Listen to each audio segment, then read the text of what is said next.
Hi. முன்னாடிலாம் அந்த டிராவல்னாலே அடி வயித்துல ஒரு பயம் கலந்த ஃபீலிங் இருந்துட்டே இருக்கும். அதுவும் முக்கியமா அந்த ஊருக்கு போறது. ஒரு 14ல இருந்து 16 மணி நேரம் நீண்ட பிரயாணம்னால ஆன் டைம் ஸ்டேஷன் போயிடணும், ஆபீஸ் போறவங்க ஆன் டைம் வந்துடணும், பேக்கிங் பக்காவா முடிக்கணும், இப்படி இன்னும் பல.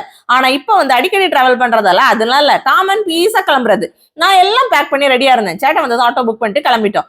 ஆட்டோ ப்ரோ ஏகே ஃபேனா இருப்பாங்க போல இருக்கு. மீனம்மான்னு சாங்லாம் போட்டாங்க. எல்லாம் கேட்டுட்டு பைபாஸ் ஃபுல்லா அந்த புகையின் எல்லாம் பூத்து குலுங்குச்சு. எல்லாம் பார்த்துட்டு ஒரு ஹாஃப் அன் அவர் முன்னாடியே ஸ்டேஷன் ரீச் ஆயிட்டோம். அப்புறம் என்ன, ட்ரெயின்ல ஏறிட்டோம். கைஸ், வழக்கம் போல டாய்லெட் பக்கத்துல தான் சீட்டு. ஆனா பரவாயில்ல, நல்லபடியாவே இருந்துச்சு. 2 பாட்டில் தண்ணி எடுத்துட்டு போயிருந்தேன்.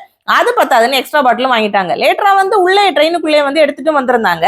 ட்ரெயின் கிளம்புறதுக்கு முன்னாடி லெமன் ரைஸ், நெத்திலி ஃப்ரை, பாயில்டு எக், சம்மந்தி 2 நேரம் முடிச்சிட்டு நல்லா தூங்கி முடிச்சா கிட்டத்தட்ட ரீச் ஆயிட்டோம். பிரஷும் பண்ணிட்டு ஸ்டேஷனுக்காக தான் வெயிட்டிங். அழகான மலைகள், காத்தாடி, குளங்கள், வயல்வெளிகள் பார்த்துட்டு நாகர்கோவில் சந்திப்பு உங்களை அன்புடன் வரவேற்கிறதுன்னு பார்த்ததும் வந்துச்சே முகத்துல ஒரு சிரிப்பு. அப்புறம் இறங்கிட்டு எஸ்கலேட்டர்ல அது ஒர்க் ஆகல. அப்புறம் சேட்டை வந்து எஸ்கலேட்டர்ல ஏறின போது ஒர்க் ஆச்சு. அதனாலதான் ஒரே கெக்கன்னு சிரிச்சுட்டு அப்படியே போயிட்டு நாங்க எப்பவும் வழக்கமா வந்து பழம்புரின் டீயும் குடிப்போம். அது கிடைக்கல, மோதகம் வச்சு அட்ஜஸ்ட் பண்ணியாச்சு. அப்ப நேரோட மீட் பண்ணட்டா, பாய்.